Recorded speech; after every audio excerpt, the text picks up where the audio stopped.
श्री प्रवर भगवत योगेंद्र स्वामी ग्रंथराज परमात्म प्रकाश जी में ध्यान ध्याता ध्येय की व्याख्या करते समझा रहे हैं कि चैतन्य पिंड ज्ञान घन भगवान आत्मा जब तक सरलता को प्राप्त नहीं होता जीव, तब तक ध्यान की स्थिति को नहीं प्राप्त कर सकता। ध्यान की लीनता चाहिए तो जीवन की सरलता चाहिए। उस सरलता जो है इतनी सहज होना चाहिए, इतनी सहज होना चाहिए जैसे कोई पुरुष किसी वृक्ष से फल चाहता है, उसके नीचे जाके इंतजारी करता है, वृक्ष से फल चाहता है, उसके प्रति दृष्टिपात रखता है। ऐसे भव्य जीव मोक्ष फल को चाहता है, वो जगत से निरपेक्ष होकर के, स्वमें सापेक्ष होकर के सहज जीवन जीता है। जैसे फल में सहज रस टपकता है, ऐसे मुमुक्षु जीव के अंदर सहज आनंद का रस टपकता है। सहज आनंद का रस टपकता है। एक शिशु अपनी मां के आंचल से निकलते सहज दुग्ध का रसपान करता है, ऐसे बीतराग निर्गंत श्रमण आत्मा से टपकते सहज रस का रसपान करता है। जो योगी का आनंद है वो विश्व में किसी के पास नहीं है।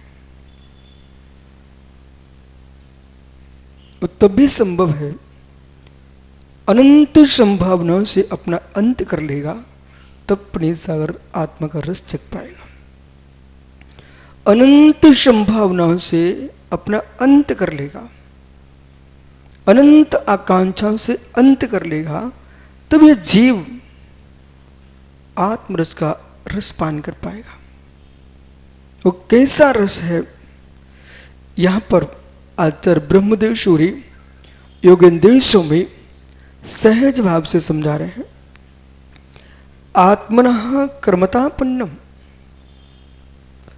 आत्मा कर्मसापन्नम कथम भूतम गुणमयम गुणमयम केवल ज्ञानादि अनंत गुण निवृत्तम, केवल ज्ञानादि अनंत गुणों से निवृत्त पुनरपे कथम भूतम, और कैसा है निर्मल भाव कर्म द्रव्यकर्म नो कर्म रहितम। अब प्रश्न यहां पर ये करो कि बार बार आप सुनते हो द्रव्यकर्म भाव कर्म नो कर्म से रहित आत्मा का परम आनंद है। ये शब्द सुनते सुनते, इन शब्दों को सुनते सुनते दीर्घ काल जीव का व्यतीत हो गया।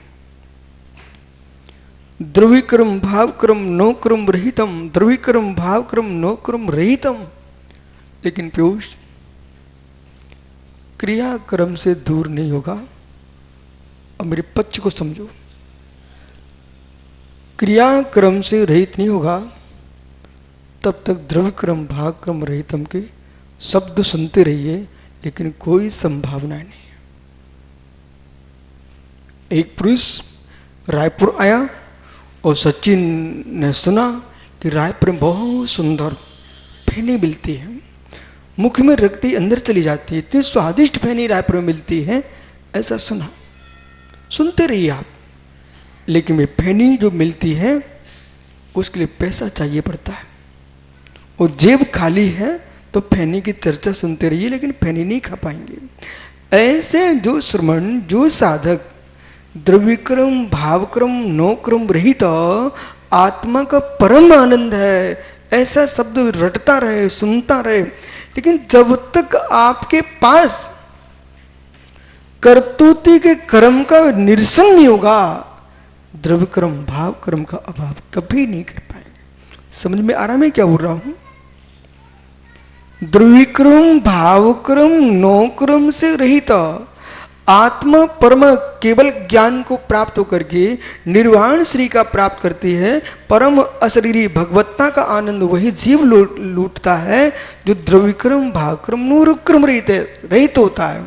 परंतु यहां पर क्या बोल रहे हैं, तन्मय द्रविक्रम भावक्रम नौक्रम से रहित कब हो पाएंगे? ध्रुव में ध्रुव दृष्टि,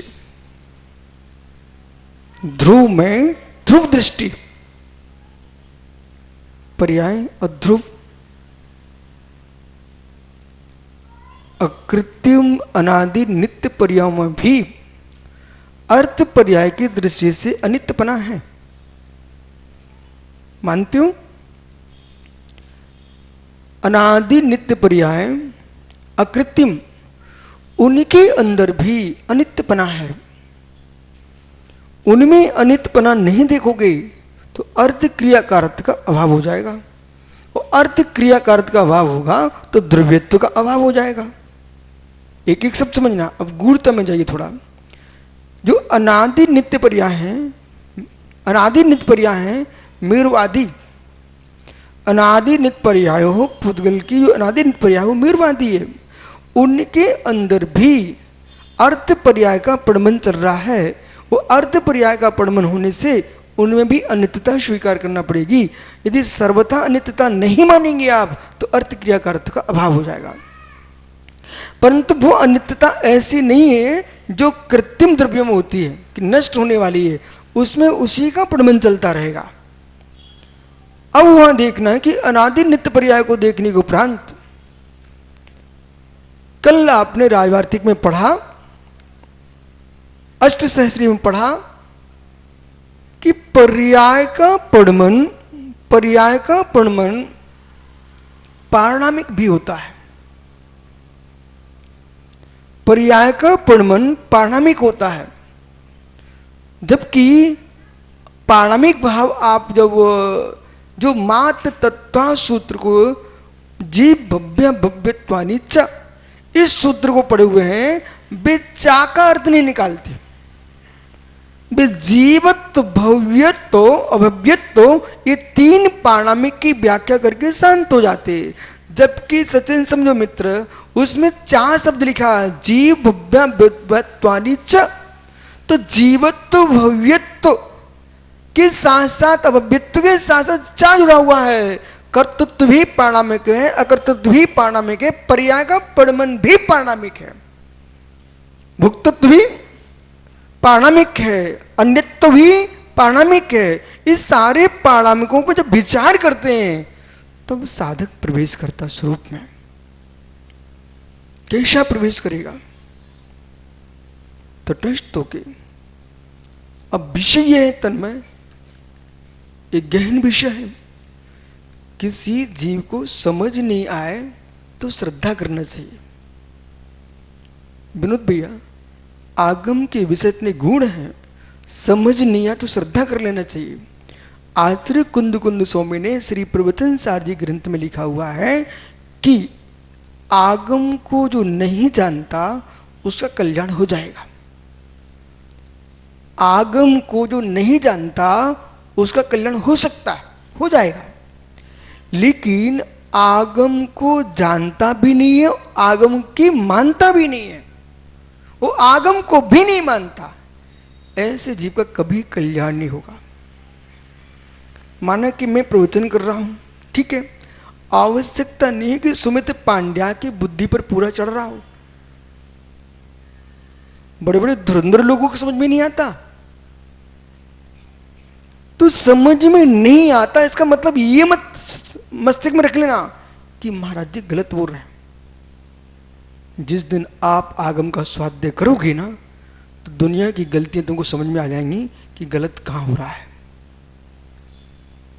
इसलिए नरेंद्र भैया, विनोद भैया, देश के प्रत्येक भव्य श्रावक के लिए जो जीव जिनालय में पूजा करने आता है तो जिन मंदिर समोषण कहलाता है, बराबर, जिन मंदिर समोषण है तो सबसे पहले मंदिर में प्रवेश नहीं करना चाहिए।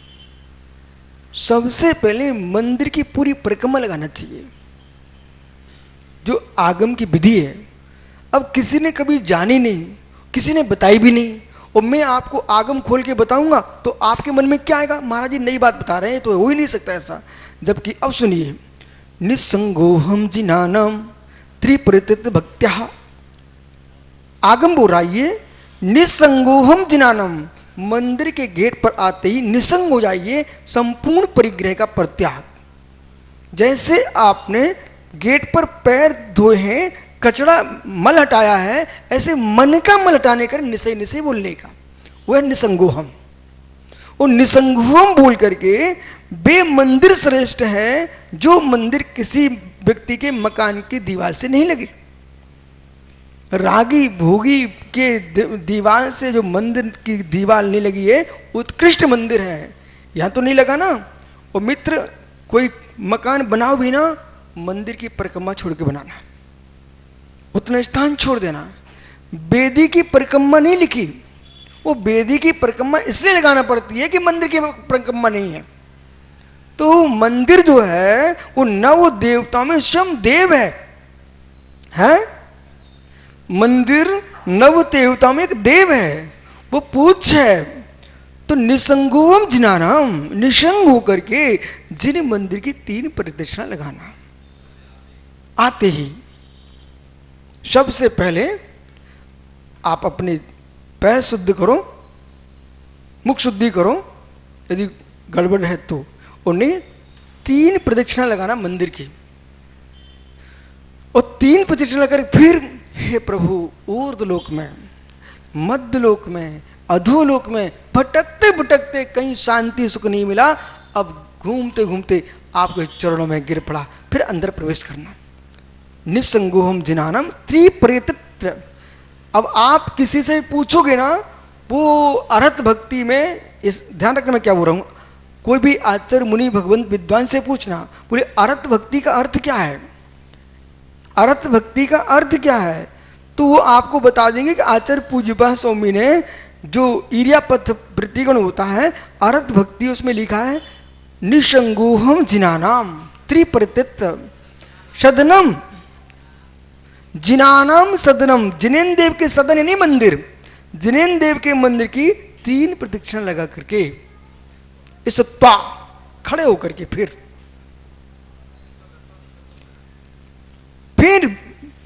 निषद्धोचरण, खड़े होना, प्रणाम करना, फिर बैठना, फिर नमोस्तु करना,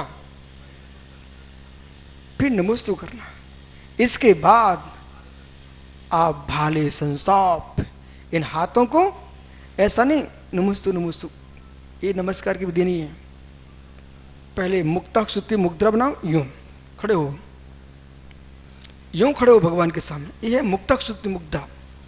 फिर जब हम नमस्कार करेंगे ना, बैठेंगे ना, तो फिर ऐसा नहीं कि हम ऐसे दूर से कर लेंगे, एकदम जब बैठे तो एक हाथ आप आगे पसार देना है, और पसार करके, हाँ बहुत बढ़िया करना। फिर माथे पर हाथ रखने के बाद भाले संस्थाप, और भाले संस्थाप पे, भाल पर संस्थाप करके नमोस्तु करके, और जब हम नमस्कार करेंगे जमीन पर, तो फिर भूमि स्पर्शात्मक, हमारा जो माथा है ना, हाथ तो आगे होना चाहिए और माथा जमीन पर लगना चाहिए। इस ऐसा नमस्कार करेंगे, भूमि स्पर्श। वो प्रभु की रज तो ली नहीं आप लोगों ने, हाँ, माथा पूरा मिट्टी जमीन पे टिकना चाहिए। और ठीक है, शरीर की स्थिति क्या है, हाँ, जो अभी आप कर रहे हैं वो ज्यादा अच्छा है। और पंचांग भी कर सकते हो, हाँ, पंचांग मतलब गवासन और दूसरा पंचांग, ये वाला, हाँ, श्रावक ये भी कर सकता है। परंतु मुड़िदास वो आरका माता जी और माता है, माता बहन है, वो ये वाला नहीं कर सकते, उनको गवासन से ही करना पड़ेगा।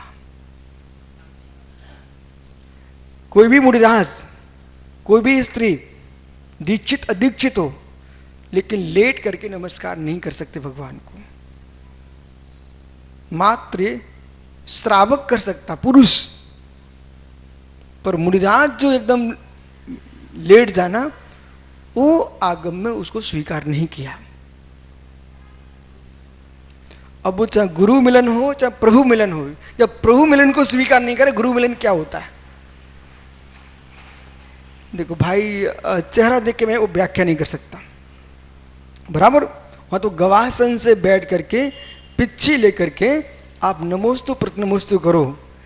गले मिलन का भी जब आगम नहीं स्वीकारता, फिर वो लेट करके क्या, वो ठीक है आपकी विशेष भक्ति, तुम गले लग जाते हो, लेकिन राजमार्ग है कि दूर से बैठ करके नमस्कार करना चाहिए। यहां तो उतनी कथन होगा जो जनवाणी में लिखा है। अब माना कि विनोद भाई, मैं ऐसा आपको समझा रहा था, किसी व्यक्ति ने ये कभी सुना ना हो कि मंदिर की 3 प्रदक्षिणा लगाना चाहिए, उस आदमी को क्या लगेगा, पता नहीं कौन से पंथ के महाराज जी हैं जो ऐसी बातें बता रहे हैं। पर सत्य है कि तुम सब भूल चुके हो, उसे बता रहा हूं। प्राचीन जितने भी मंदिर हैं, उन सब की मंदिरों की परिक्रमा है, बराबर। हाँ, पूजा पाठ करने के बाद अब तुम वेदी की परिक्रमा कर रहे हो कर दो, लेकिन अंदर प्रवेश करने के पहले मंदिर की प्रदक्षिणा है। आइए, तो अब वो जीव निसंग हो गया, तब जिनालय में प्रवेश किया।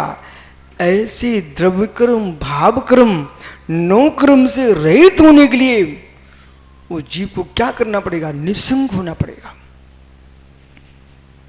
निसंग होना पड़ेगा। जो आपकी वर्तमान की चरणानुयोग की पद्धति है, उसमें मुख्य बिंदु अंकुर बेटा छल कपट भाव, माया मिथ्या निधान, 3 सल जिसके पास हैं, उसके पास कोई व्रत नहीं है। वृत्ति की परिभाषा क्या है, निसल्यो वृत्ति। अब विषय ये पकड़ना है, देखो सूक्ष्म विषय पकड़ना, निसंग सागर थी। मित्र मित्र छुपाने की आदत पड़ गई, छुपाने की आदत पड़ गई। जिनसे तुम मिलना चाहते हो, उनसे गुरु से छिपके कोई मिल रहा है, उसको मायाचारी की आदत पड़ चुकी है। बेचारे का जीवन बर्बाद हो जाएगा, लेकिन वृत्ति नहीं हो पाएगा। यदि मेरा आदेश है पेंसिल देखना मत आप योगी, फिर भी आप तिरछी निगाहों से देख रहे हो, विश्वास मानिए, अपनी आत्मा में मायाचारी का संस्कार डाल रहा है जीव। अभी जो संस्कार है, अभी अच्छा लग रहा है।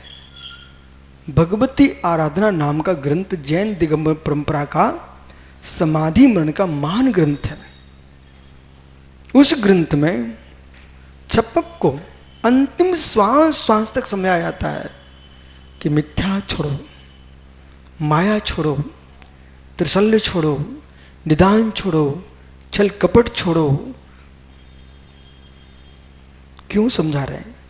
प्रश्न किया, जब जीवन भर संयम का पालन कर लिया है, आप अंतिम सांसों में कह रहे हो कि मायाचारी छोड़ो, छल कपट छोड़ो, निदान छोड़ो, मिथ्यात छोड़ो। इतने दिन तक क्या मिथ्यात में रहा? मित्र, भैया भैया आपको बहुत होना चाहिए। दुर्ग के रतन चंद छाबड़ा, आपको मालूम होना चाहिए, आपने सुना हो सांसद, दुर्ग के सांसद कौन? मोहन भैया। मोहन भैया का बेटा, मोहन भैया का बेटा कमेटी सहित चातुर्मा से कोई महाराज पास गए थे। वो बेचारे वापस लौट के आ रहे थे, पूरा मार्ग तय करके आ गए, लेकिन देवरी के आगे दुर्घटना घट गई। 1-2 लोग तो तुरंत ही समाप्त हो गए। वो मोहन भैया का बेटा 2-1 वर्ष तक कोमा में पड़ा रहा। सुनते जाना। कोमा में पढ़ा रहा, हम लोग जाते थे नमो का सुना के आ गए। लेकिन प्रश्न यह है कि पूरा मार्ग तय कर लिया और जब दुर्ग के नजदीक आए दुर्घटना घट गई। ऐसा कभी मत करना कि घर की दीवार दिखने लग जाए, फिर तो गाड़ी को असीमित चला सकते ना। आप सभी से मेरा प्रश्न है, और ये समझ में आ गया तो आप समझोगे कि महाराज जी हित की बात बता रहे हैं। और मैं बिल्कुल स्पष्ट कहूं, क्षेत्रपतिया जी मित्र, क्षेत्रपाल जी, क्या हो रहे, क्षेत्रपालिया मित्र, विश्वास मानना। यदि आप लोगों ने स्वाध्याय प्रारंभ कर दिया तो मंदिर को मैंने क्या क्या समोषण, समोषण की पूर्ति तभी होती है 3 परिक्रमा लगा करके भगवान की पूजा पाठ करके। इसके उपरांत नियम से भले 5 मिनट स्वाध्याय करो, बिना स्वाध्याय करके घर नहीं जाना।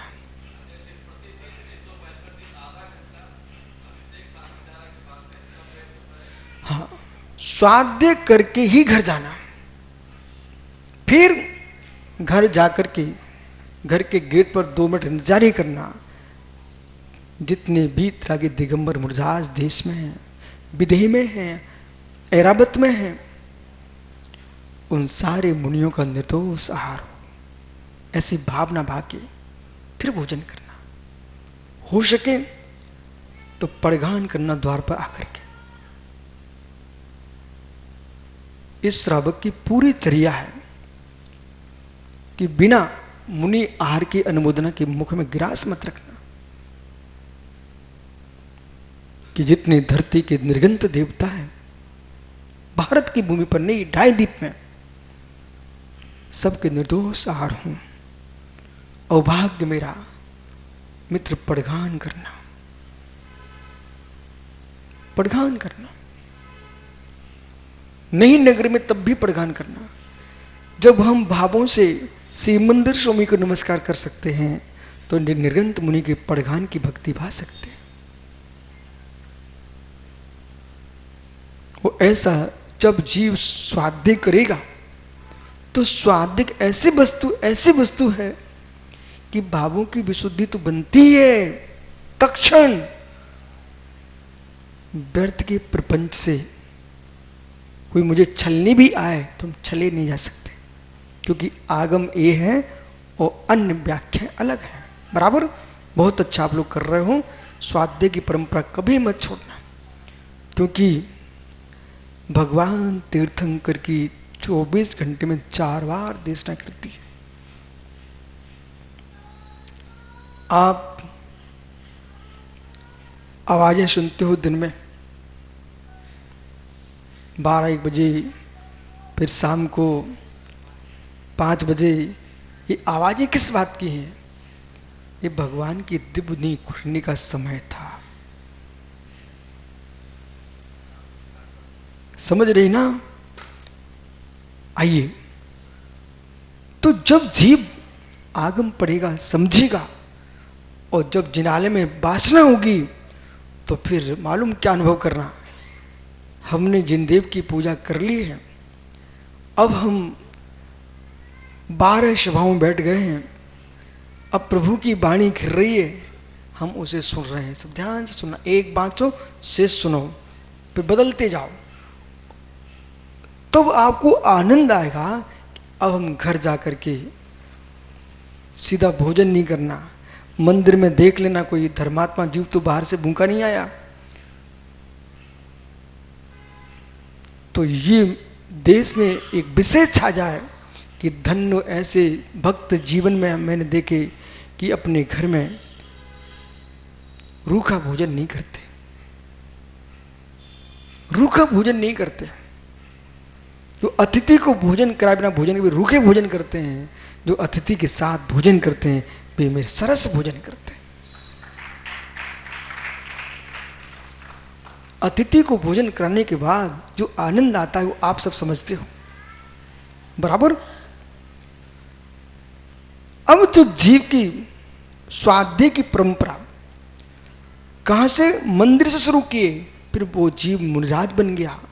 मुनिराज बनने के बाद अंतिम समाधि का काल चल रहा था। अब हमने आपसे कहा कि घर की दीवार दिखने लगी, तो क्या गाड़ी को असीम चलाना चाहिए क्या?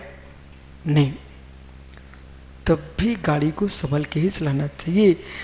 आप बुंदेलखंड में कहते हो कि किनारे पर नैया डूब गई, किनारे पर नैया डूब गई।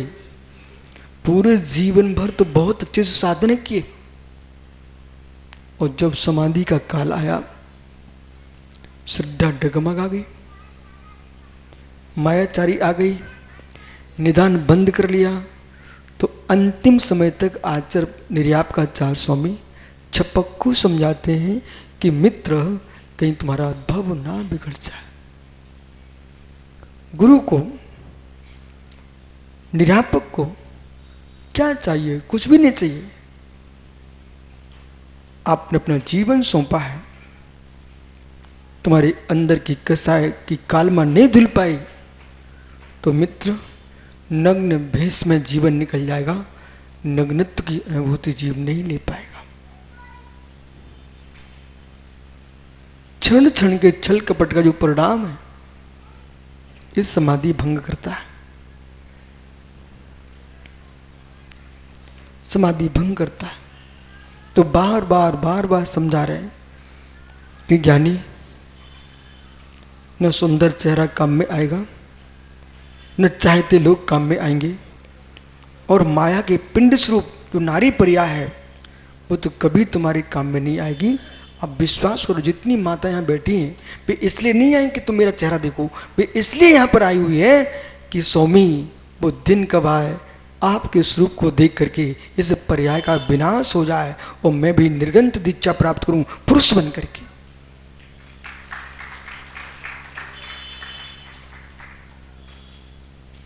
इसलिए आए हैं। और कई जीव ने बार बार नारी का चेहरा देखा, बार बार नारी का चेहरा देखा।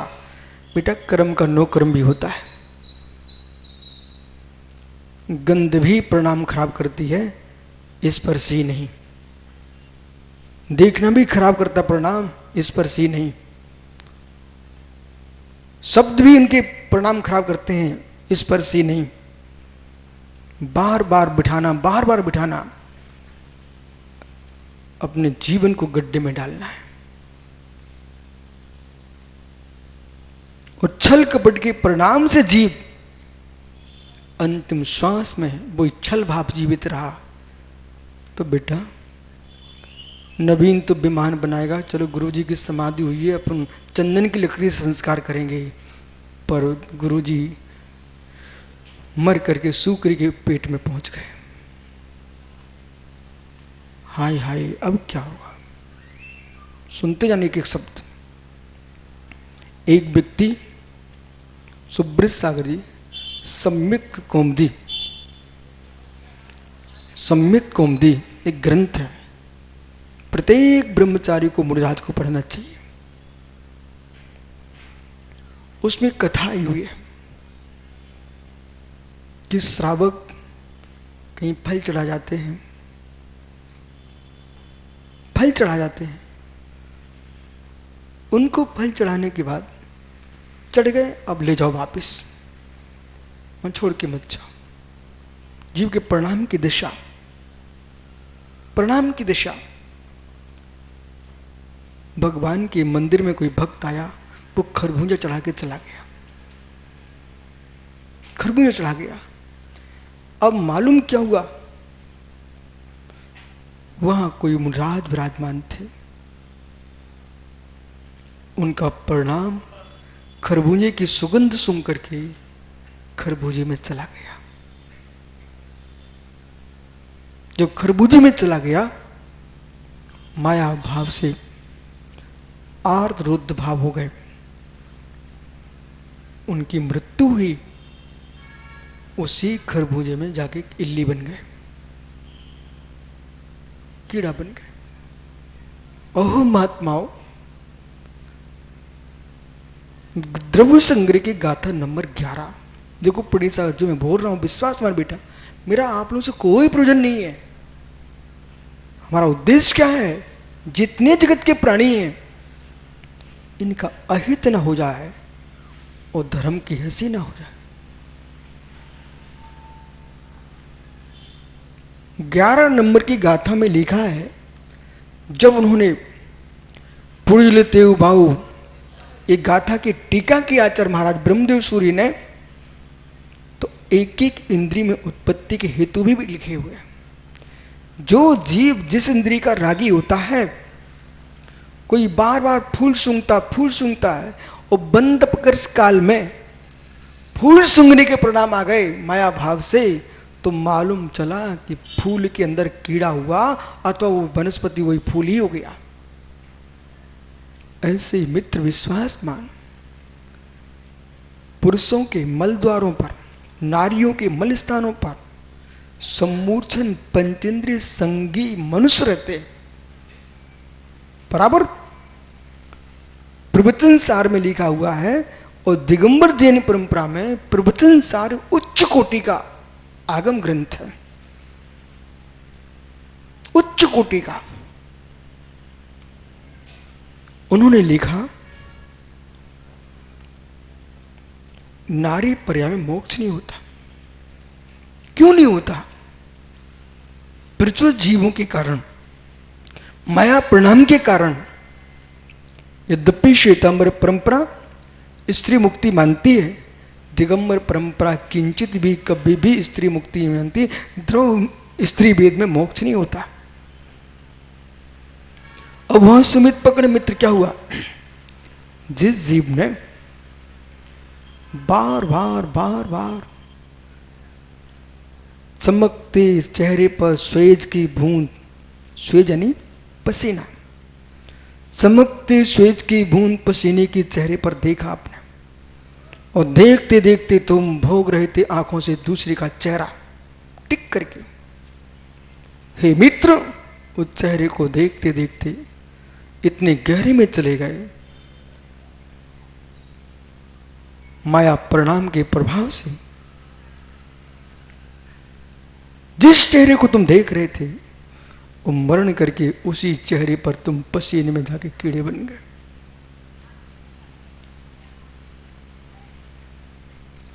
ये कब मालूम चलेगा जीव को? जब आगम की एक एक बात को पढ़ेगा, ग्रंथ खोलेगा।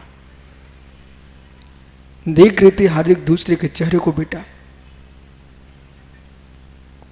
को कुछ मोखरिया इन क्रियाओं में तल्लीन थे। कर्म कह रहा था बेटा हम तुमको नहीं छोड़ पाएंगे, आप मुझे दोष मत देना, मुझे दोष मत देना, मुझे दोष मत देना। जैसे कि पहरेदार खड़ा गेट पर और विनोद भैया मंदिर के गेट पर पहरेदार खड़ा करके गए, बोले किसी को प्रवेश मत देना। इसी बीच में विनोद के भैया ही आ गए। उसका दोष नहीं है पहरेदार का, भाई तुम भाई के हो, लेकिन मैं भ्रत हूं, मैं अनुमति के बिना प्रवेश नहीं दे सकता। सौधर्म इंद्र भी तीर्थंकर के भवन में प्रवेश करता तो पहरेदार पर पिता से पूछने जाता। मालूम है आपको? समूषण में देव आते तो सौधर्म इंद्र से पूछने जाते हो पहरेदार। कर्म कह रहा है भाई मुझे दोष मत देना। क्या सुंदर रहस्य! कर्म कह रहा है मुझे दोष मत देना। आपने अपराध किया है, हम बधेंगे। फिर आप ये मत कहना मैं मुनि था, ये मत कहना मैं ब्रह्मचारी था, ये मत कहना मैं सम्राट था, मैं सेठ था, साहूकार था। कर्म ये कहता है कि तुमने अपराध किया है तो तुमको नाली का कीड़ा बनना पड़ेगा। शमशान में पीयूष शमशान में पड़ी हड्डी, खोपड़ी, व्यक्ति का पैर लग गया, खोपड़ी से आवाज निकलती है मत मारो पैर, ये गैरों की नहीं, ये देश के सम्राट की है। कभी जो खोपड़ी देश चलाती थी, आज खोपड़ी पैरों में रुंध रही है। मित्र सबके दिन एक से नहीं होते।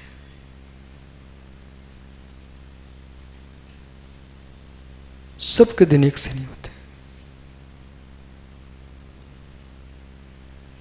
जो खोपड़ी राज्य कर रही थी, वो खोपड़ी पैरों में पड़ी है। दूर मत जाओ। सुब्रत सागर जिस पार्टी पे बैठे हो, वो कभी ऐसे लहरा रहे थे, देखो पीछे जैसे वृक्ष लहरा रहे हैं, ये भी लहरा रहे थे। समय सूख गए, छिल गए, फलक बन गए, पार्टी बन गए। आज लोग बैठे उनके ऊपर। हे मित्र, इन पाटों को भी देख लिया करो, इनके राग में मत डूब जाना। ये पाटे भी कोई जीव के कलेवर हैं, काय हैं। आज तुम बैठे हो, कहीं इनके राग में भी तुम विषमवाद कर बैठे तो बेटा एक इंद्रिय बन कर तुम्हें पाटा बनना पड़ जाएगा।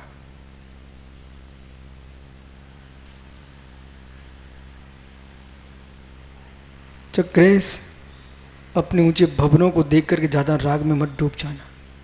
एक एक पत्थर को देखना, एक एक ईंट को देखना। तुम जैन हो और जैन दर्शन, मिट्टी पृथ्वी का एक है तो पत्थर भी पृथ्वी का एक है। जिससे भवन बना है, जो भवन के राग में थे, वे मित्र वे मर करके भवन की दीवार में चिपक गए।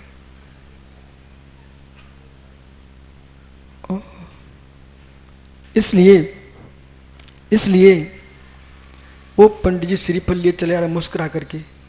पंडित जी मत मुस्कुराओ, पंडित जी मत मुस्कुराओ, जिसे चढ़ा रहे हो वो चढ़ा था।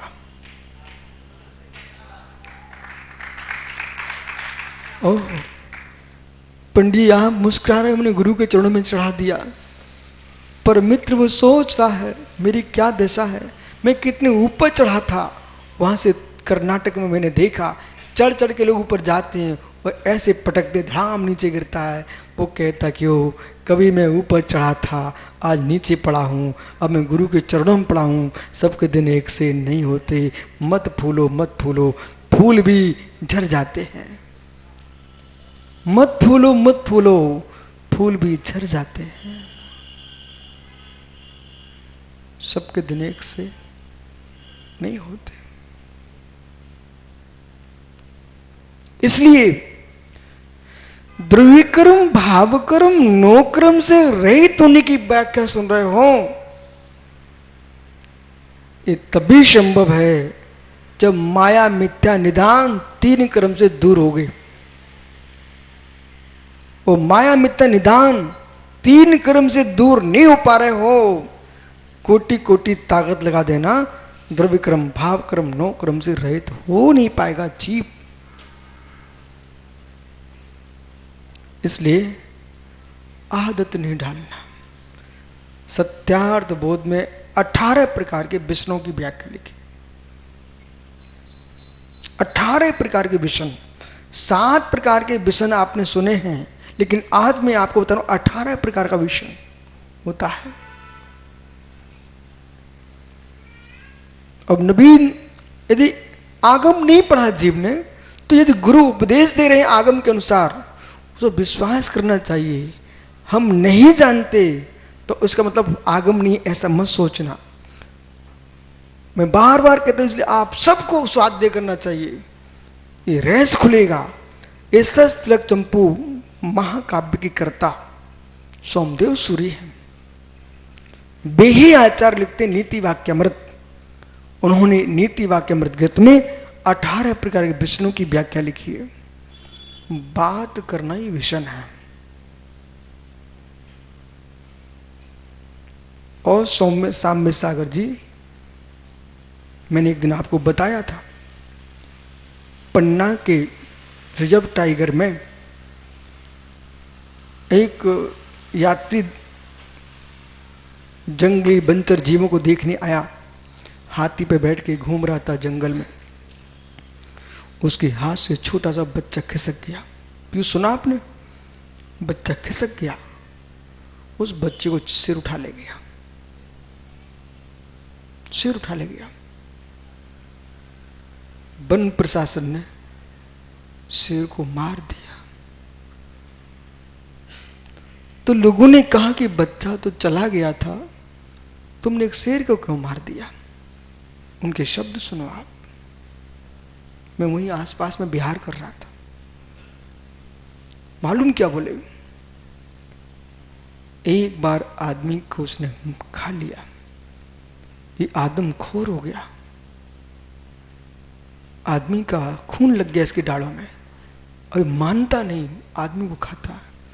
ऐसे मित्र जिसको नारियों से, नरों से बात करने की डांट लग जाए, उसके अपयश फैल जाए, कीर्ति नष्ट हो जाए, संयम भ्रष्ट हो जाए, लेकिन यशोधर वो मानता नहीं है।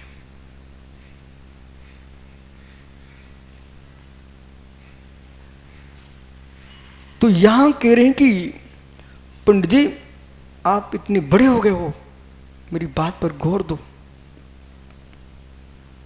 कि एक बार जीव की आदत लग जाए, बात विषण है।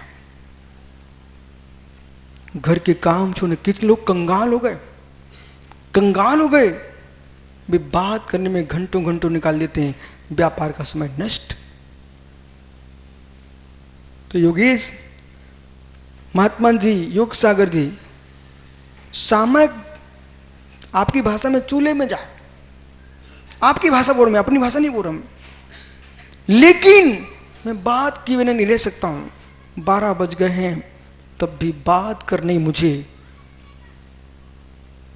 मोक्ष मार्ग कहां है? सम्यक दृष्टि जीव यूं कहता है, सामायिक चूल्हे में न जाए, ये भगवान बनाने की विधि है, ये बातें चली जाए।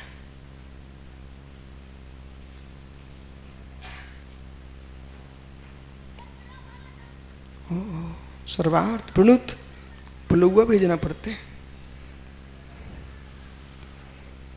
द्रव्यक्रम भाव क्रम नो क्रम से होने की इच्छा है संजय सागर, तो मान क्रम को पहले हटाना पड़ेगा। और जब तक वो नहीं हटता ना, विश्वास मानो, ये आत्मा का त्रिकालिक कल्याण असंभव है। त्रिकालिक असंभव है, क्योंकि हमको इतनी रुजता लाना पड़ेगी, इतनी रुजता लाना पड़ेगी जीव को कि पानी मोटा हो जाए, परिणाम मोटे ना हो पाए। पानी मोटा हो जाए, अजीत, अमित, पानी मोटा हो जाए, पानी दरदराने लग जाए, लेकिन मुनि के परिणाम दरदरे नहीं होते। मुनिराज के परिणाम दरदरे नहीं होते। इन शब्दों को पढ़ो बेटा। भावक्रम द्रव्यक्रम मर रहितम,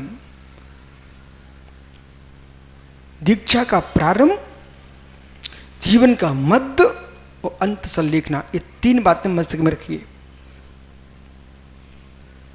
दीक्षा का लेना, मध्य जीवन जीना और समाधि प्राप्त करना, ये 3 बातें बहुत संभल के सुनना चाहिए, लोगों को समझना चाहिए। बड़े धुरंधर जीव प्रारंभ कैसे जिए, मध्य कैसे जिए, और वृद्ध अवस्था आते आते कहां झमेले में चले गए। तो वहां तुमको पकड़ना पड़ेगा कि हम कहां झमेले की ओर जा रहे हैं। अंतिम श्वास संभलने की है। शिखर पर ध्वजा है, अब शिखर पर ध्वजा है। अब समझो प्रदीप भाई, शिखर पर ध्वजा है।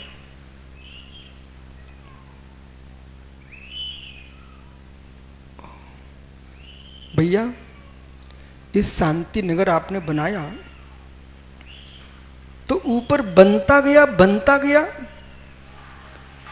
कि जब नीचे बनाने का प्रारंभ किया था तभी अंतिम सोच लिया था? अंदर से बोलना। ये शांति नगर आपका बनता गया सो बन गया। बहुत बढ़िया, क्या गजब, जोर से बोल भाई। ये श्री पदमपुर जिनालय का शिखर बन गया सो बन गया कि गुरुजी ने आपको कोई नक्शा बताया था ना? बस ब्रह्मचारियों, बेटा मैं हृदय से बोल रहा हूं आपके लिए। ये भाई क्या बोल रहे हैं कि मैंने शांतिनगर भवन बनाया है, इधर जिनालय बनाया है, बनते बनते नहीं बन गया। हमने बाकायदा नक्शा पास किया था, विचार विमर्श किया था। खड़ा बाद में हुआ है, खड़ा बाद में हुआ है, पर विचार पहले हुआ है। ऐसे मित्र जिनको समाधि चाहिए, समाधि उम्र पर होगी, लेकिन नक्शा आज ही बनाना पड़ेगा।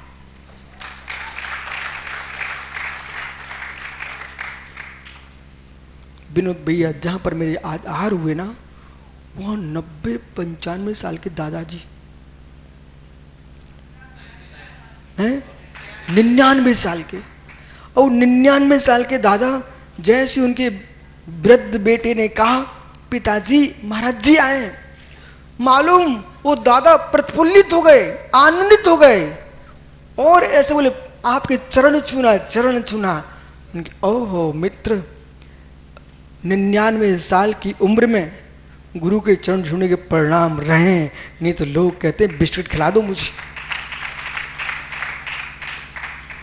अब भैया उनके दादा को जरूर देख के आया करो, पिताजी को। बोले क्यों? 2 साल निष्कलंक जीवन जी पाना कठिन है, और जो व्यक्ति 99 साल निष्कलंक होकर जी चुका हो, वो वंदना का पात्र बन जाता है।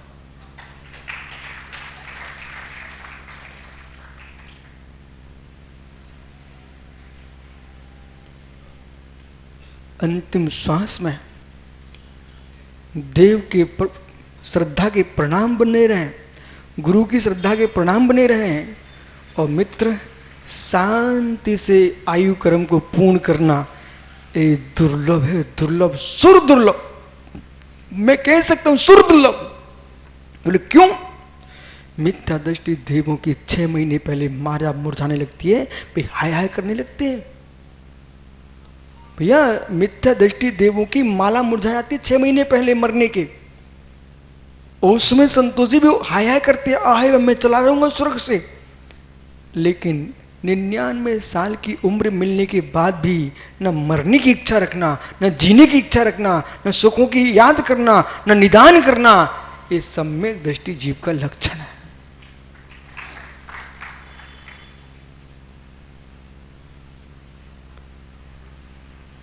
वृद्ध जनों के लिए भी देखना सीखो। लटकती खाल देख के आओ, लटकती खाल देख के आओ। ओ आसी, जो चेहरा तुम्हारा चमक रहा ना, वो दादा की लटकती खाल देख के आओ बेटा, तब तुम्हें पता चल जाएगा। लटकती खाल भी देखो, लटकती खाल भी देखो।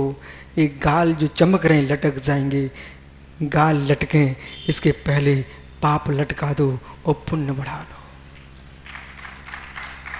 विराजो भैया दोनों आगे चलते।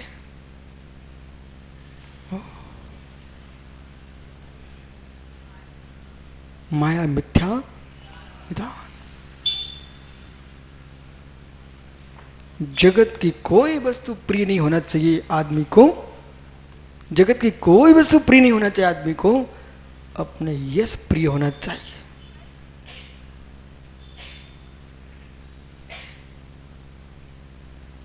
लाखों करोड़ों दे कोई व्यक्ति, मित्र, विश्व परिवार, लोभ में मत आ जाना। ऊंचे पद पर पहुंच करके और नाम तुम्हारा छप जाए कि रिश्वत लेके पकड़ा गया भाई, मित्र तुम कितनी उठ जाना, लेकिन धागा टूटने के बाद गांठ लगा के काम तो चलता रहेगा, परंतु अटकता रहेगा, अटकता रहेगा, अटकता रहेगा।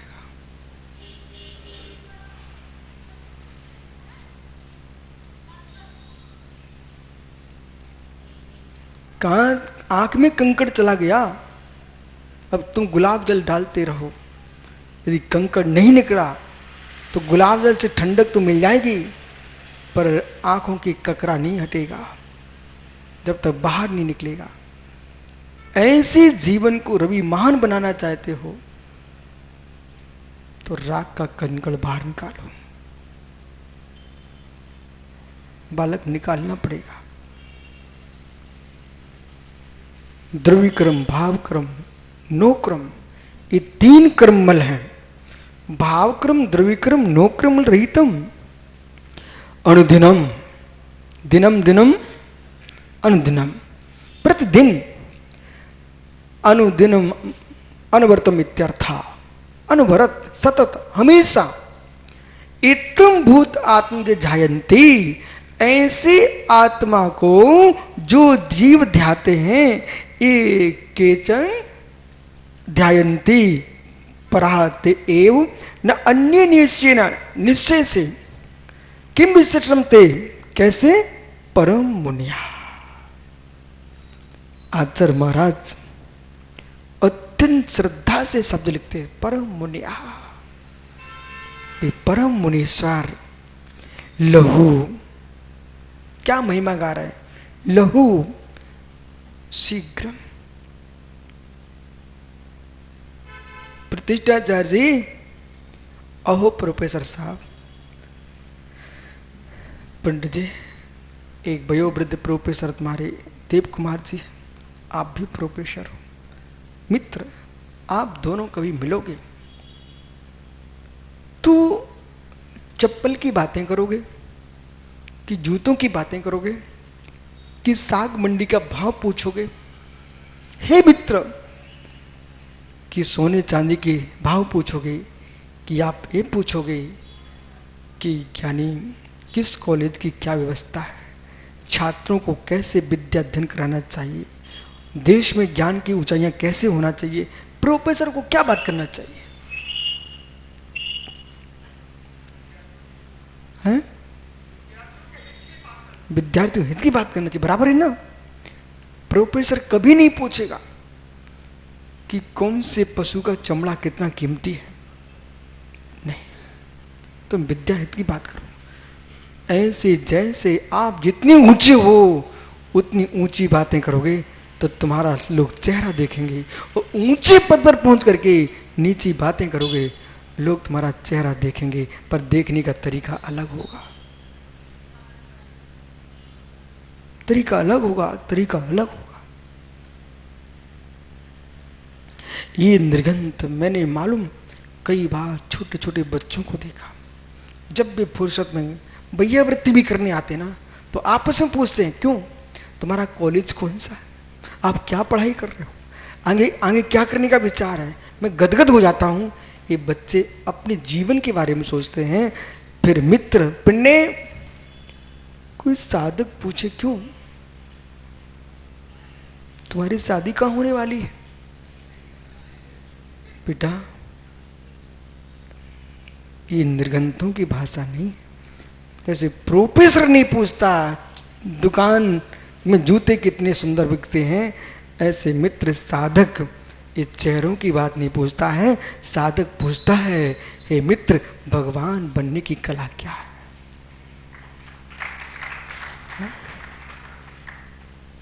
ऐसे श्रमण को यहां लिख रहे हैं, क्या, लहू लहू लहंती लभंते, क्या, परम मुनि, परम मुनिया लहू शीघ्रम लहमंते, शीघ्र ही प्राप्त कर लेते हैं। किम लभंते, क्या प्राप्त कर लेते हैं? निर्वाणम इति, फिर निर्वाण को प्राप्त कर लेते हैं।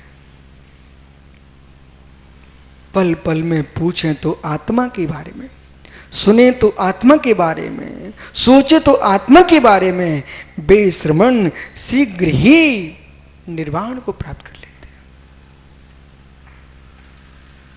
विराजो, वे शीघ्र निर्वाण को प्राप्त कर लेते हैं। ओहो, अब सोचो अंकुर, बेटा, नागौर कहाँ, राजस्थान, वहां से वृद्ध दादी को, माँ को बोल के आया, बेटा भगवान बनने जा रहा हूं गुरु जी के पास। जैसे मालूम जो जो लोग रायपुर आए हैं, घर बोल के आए, पैसा कमाने के लिए जा रहा हूं। अधिकांश लोग छत्तीसगढ़ में पैसे कमाने आए हैं। अब तुम दूर मत जाओ, इन्हीं लोग जो तुम्हारे पीछे बैठे हैं ये सब यहाँ के जन्मे नहीं है, बारे बारे हैं। तुम घर जो बोल के आए थे उसकी सफलता में लगे कि नहीं लगे? विनोद भैया जसपुर से चले तो बोल के आए थे अब मैं रायपुर जाता हूं, कुछ करूंगा। मित्र सफलता हासिल की कि नहीं की? जैसे मित्र वहां से घर से दादी से बोल के आया बेटा भगवान बनने जा रहा हूं, ऐसे ही श्रेष्ठ ब्रह्मचारी, श्रेष्ठ इलक, चुल्लक, श्रेष्ठ मुनि और श्रेष्ठ भगवान बनने की बात सोचो। श्रेष्ठ भगवान बनने की बात सोचो। सरस जी क्या सोच रहे? बाल खिंचाने की नहीं सोचना है, राख खिंचाने की सोचना है। अत्रहा अत्रहा प्रभाकर भट्ट। प्रभाकर भट्ट प्रश्न करता है अपने गुरु से, अत्रोक्तम भवद्भिर वर्यम, आपने स्वामी इस प्रकार से अनेक बार कहा, शुद्धात्म ध्यानम कुर्वन्ति, शुद्धात्म ध्यानम कुर्वन्ति तये मोक्षम लभन्ते। जो शुद्धात्मा का ध्यान करता है वही मोक्ष प्राप्त करता है, न चाहे अन्य। आप बार बार कहते हो जो शुद्धात्मा का ध्यान करता है वही मोक्ष जाता है, अन्य कोई नहीं जाता।